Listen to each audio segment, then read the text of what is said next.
पिता और बड़े भाई के नक्शे कदम पर चलते हुए अभिनेता बॉबी देओल ने भी अपना नाम कमाने की कोशिश की और उनकी पहली फिल्म सुपर डुपर हिट साबित रही। हालांकि उन्होंने बतौर चाइल्ड आर्टिस्ट अपने पिता की फिल्म धर्मवीर में काम किया था, जिसमें उन्होंने एक छोटे से बच्चे का किरदार निभाया था।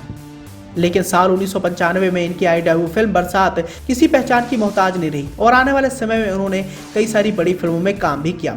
लेकिन पिता धर्मेंद्र और बड़े भाई सनी देओल की तरह ये चमक नहीं पाए और एक ऐसा भी समय आया जब बॉबी देओल को फिल्म इंडस्ट्री में कोई पूछने तक के लिए तैयार नहीं रहा और धीरे धीरे इनका करियर बर्बाद होता नजर आया। लेकिन भाईजान सलमान खान के साथ फिल्म रेस 3 में काम करने के बाद इनके करियर को एक बार दोबारा उड़ान मिली और आने वाले समय में इन्होंने कई सारी बड़ी फिल्मों में काम भी किया। और आश्रम वेब सीरीज को करने के बाद बॉबी देओल ने एक बार फिर से अपने करियर को दोबारा पटरी पर लेकर आ चुके हैं और इस तरह आने वाले समय में बॉबी देओल कई सारी बड़ी फिल्मों का हिस्सा भी बनने वाले हैं। लेकिन इसी कड़ी में हम आपको बॉबी देओल की एक ऐसी फिल्म के बारे में बताने वाले हैं जिस फिल्म में अगर बॉबी देओल काम कर लेते तो शायद इनके करियर को एक लंबी उड़ान मिलती, लेकिन पिता धर्मेंद्र की वजह से वो इस फिल्म का हिस्सा नहीं बन पाए।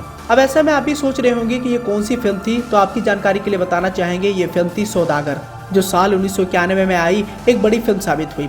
फिल्म के लीड हीरो थे दिलीप साहब और राजकुमार साहब और इस फिल्म को बनाया था बॉलीवुड के शोमैन कहलाए जाने वाले सुभाष घई ने। इस फिल्म की कहानी दो जिगरी दोस्तों पर आधारित थी। फिल्म में मनीषा कोइराला और विवेक मुश्रान ने भी लीड रोल प्ले किया था। सौदागर उस साल की ब्लॉकबस्टर फिल्म साबित हुई थी। फिल्म से जुड़े कई सारे ऐसे भी मजेदार किस्से रहे हैं जिसे जानने के बाद हर कोई हैरान रहा। इस फिल्म की अगर बात करें तो फिल्म में राजकुमार साहब और दिलीप साहब को एक साथ लाने के लिए सुभाष घई को भी काफी पापड़ बेलना पड़ा था, तब जाकर इन दोनों की जोड़ी सौदागर फिल्म में नजर आई। हालांकि दिलीप साहब और राजकुमार साहब ने सौदागर से 30 साल पहले फिल्म पैगाम में साथ काम किया था। कोई सोच भी नहीं सकता था कि ये दो अभिनेता फिर कभी साथ नजर आएंगे, लेकिन ये कारनामा सुभाष घई ने करके दिखाया।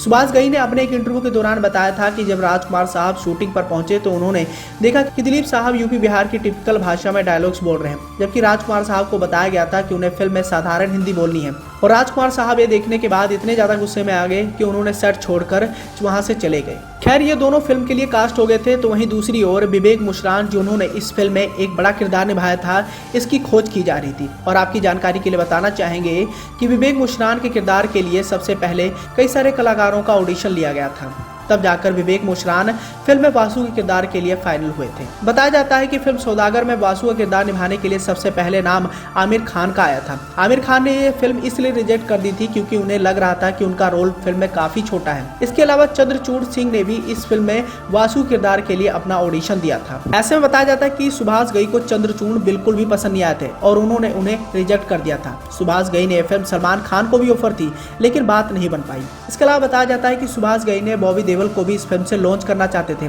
लेकिन धर्मेंद्र का कहना था कि वो खुद बॉबी को लॉन्च करेंगे, इसलिए उन्होंने बॉबी को ये फिल्म नहीं करने दी थी।